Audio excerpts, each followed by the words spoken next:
The future prosperity of any society depends on its ability to foster the health and well-being of the next generation. And we know when we invest in our children and give them opportunities to be successful, they'll pay that back over the course of their lifetime. The basic architecture of the human brain is built through a process that begins before birth and continues through adulthood. And much like building a house, we have to do it right. We begin by laying a good foundation, by framing the rooms, and then the electrical system gets put in place through wiring in a predictable sequence. If we do this right the first time, it's much more effective and we're less likely to have problems. We know that the interactive influences of genes and environment have an impact on the development of the child's brain.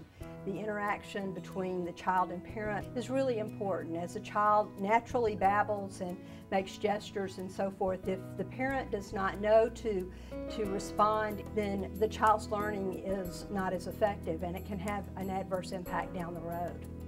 The literature has demonstrated the benefits of home visiting in a variety of outcomes. By identifying early those families and those children who are most at risk of having difficulty later in development, we can implement strategies, provide resources early on that prevent those unwanted outcomes.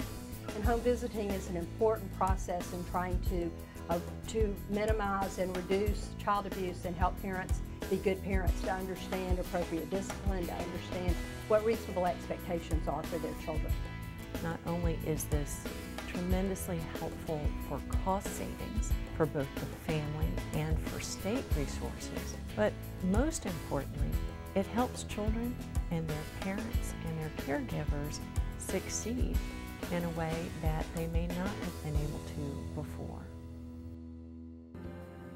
Home visitation has to be community specific because a model that's has a lot of evidence and been proven to work in some places may not work in other communities for a lot of reasons. I mean, you have to take into account community resources, the culture of the community, the people who live there, and the resources that they have. One of the challenges that we face as a state is in identifying how we prioritize those resources to those most at risk. The literature does not yet help us identify exactly which families are the ones most likely to benefit, how we achieve the best outcomes for all of the families that we serve in Tennessee, and how do we do so with limited resources. We've learned a lot over the years, and we've come up with 5 factors that all families need to be able to thrive and for children to grow up to reach their fullest potential. And that's what home visitation encompasses, is a way to take those 5 protective factors and put them in families' homes. The 5 factors are social connections. Families are so isolated, and it's so important that they have the ability to make a connection in the communities they live, and home visitation provides them that opportunity. The second protective factor, which is knowledge of parenting and child development, is really something that home visitors do every time they visit. It's a focused visit. Every visit has a plan, and that plan is to increase the knowledge and the skills and ability of that parent as it relates to their children. The third factor is parental resilience. It gives parents that ability to bounce back so that when a crisis happens or obstacles get in their way, they figure out ways that they can overcome that. The fourth factor is concrete services in the time of need. This is where you identify maternal depression, substance abuse, domestic violence, and begin to give the services interventions needed to reduce violence in that home. The last protective factor is the social emotional development of children. In this factor, you work with parents to appreciate and value children for who they are. And those 5 factors really are what home visitation is all about. When young mothers learn to be more competent, then they're better parents. Home visitation allows someone to come in, do early observation, assessment, create the interventions that will help the mother to feel better about herself, to learn to be a more competent parent. Part of building that level of trust has to do with not shaming and blaming. When they first came, when my daughter was born, I was real weak. I was young and I didn't know what I was doing. They educated me on how to be strong for my kids and what to do. They taught me how to have other choices. The best part about my home visits is just being able to have somebody to talk to, sit down and talk to, and just always learning new stuff. There's always something new to learn. They made me a better mom. And now I have no doubt in my mind that my kids are going to grow up knowing that I was there doing what I was supposed to do.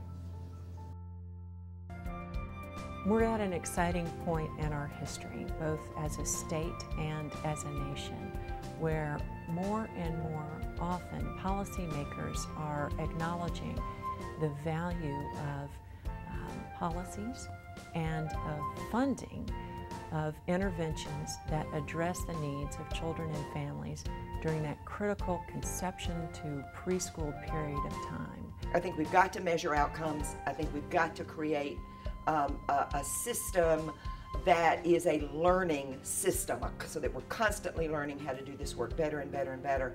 I think we've got to look at how we best measure those outcomes, and I think we've got to look at early home visitation programs as something that is a very important part of a much bigger awareness and focus on the needs of vulnerable families and very young children. If other parents would think about having home visits, I would tell them that they should go ahead and do it because they do offer a lot of support. I've learned so much that will carry me on into when my kids get older, that I can also spread to my kids when they have kids. I can spread that knowledge to them so they can also take care of their kids the way that I take care of mine.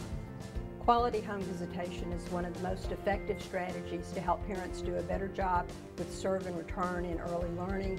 It's one of the best strategies to reduce toxic stress by reducing child abuse.